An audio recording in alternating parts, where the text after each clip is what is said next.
And so in excavating, now the opportunity is okay, well, I had this identity tied to this word abandoned. And so now I'm going through this place of what I call elevating and evolving it, and sort of in that second stage. And in that space, you are now, or at least I was, if I think about this, but in the stage, I'm now going, okay, what is that centering now? How do I describe that center of the conversation of me and my parents and my upbringing? How do I reconcile that? What do I start to think about then? And so then I started getting into lots of different literature. Now I'm reading, now I'm asking questions with my therapist and sort of thinking through those spaces. And I'm realizing through these conversations that the way I compensated for my feeling of abandonment was how I showed up, not just to my kids, but it's how I felt like I showed up to people if somebody needed something from me. I wanted somebody if somebody was in need, I wanted them to feel like they had at least one person supporting them in some way. Right? Now, realizing that that's what I'm overcompensating for, the question then becomes, am I signing up for all of these yeses, right? What am I enabling in the process? So this excavation process opens you up, and it starts to feel messy because you're starting to like, hey, how do I put this together? And now my space of evolving starts to get into my religious sort of bringing up.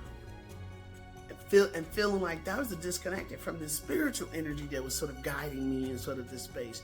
But going into this religious space, looking for this thing that wasn't giving me the tools that I was looking for. And so as I started exploring these tools, and now I'm exploring different religious, I'll say, religious disciplines, I'll call them. And then exploring mythicism, energy, holism. So now I'm looking across the ecosystem, and I'm finding tools all over the place. Huge fan of Sufism. Didn't know that's where Rumi, and then now I'm just going through all of that. So now, again, just kid in the candy store at this point. So in that evolving space, and me being a super reader, this was great. Now reading all of this information. And one of the things that I've always done, and one of my professors really sort of really opened his box to me, Dr. Mary Crawford, is when she was like, hey, I was struggling. And so in this one chemistry class, and she was like, hey, let's go to this classroom. Go to the classroom. She was like, okay, you go up front and you just teach it. You teach me as if you was, like you be the teacher, I'm gonna be the student. So I get up there and I'm going, and she done tiptoed out the room. So by the time I get the courage to look back, right now, in my own sort of way, that kind of lit this light bulb that unlocked, this is how I can teach myself. And so that became the way. So whatever I do, now I'm trying to teach myself. It's thin air. It could be, if I was in the office, now I'm writing it out. Now I'm going, okay, if I can talk, this is why I hate PowerPoint. I would write out what I'm trying to diagram. This now, by the time I get to do it in the room, I've already done it before, right? And so there's a space of evolving that you're acquiring new tools. Now you're thinking about how you use it. You're also coming into this space of awareness of, wait, I have the power to decide what this is.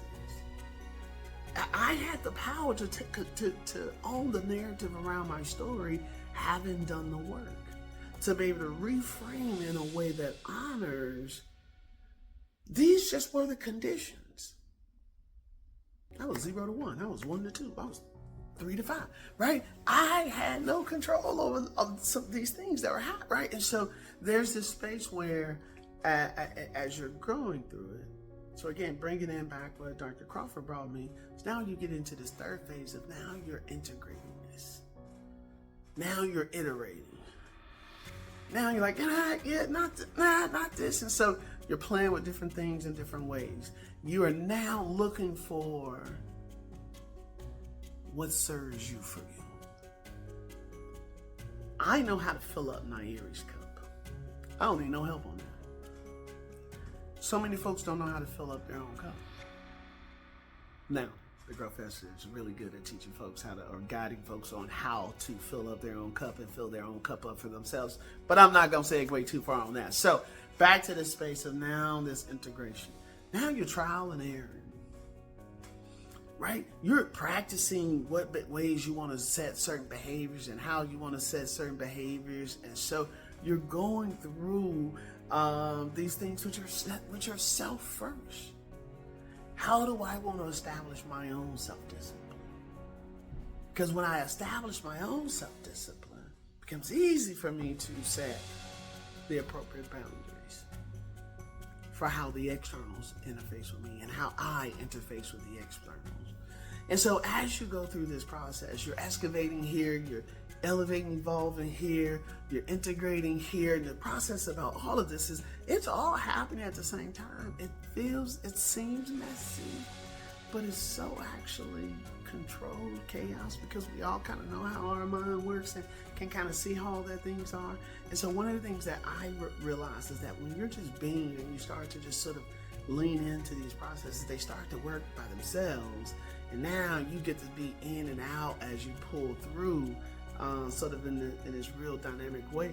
I might have a light bulb moment I was thinking about this, and the light bulb moment was, hey, now I actually call these light bulb moments grow bulbs. These are moments where I'm like, oh, now if you incorporate this into your practice, this would be, and you can start to do this. And so now I'm jazzed up about, again, I'm filling my own cup up, just about my own inner growth. So deconditioning, it's about this path, this journey of letting go of the stuff that don't serve you. You're challenging the status quo of what's in your head. You're challenging why you thought the way you thought.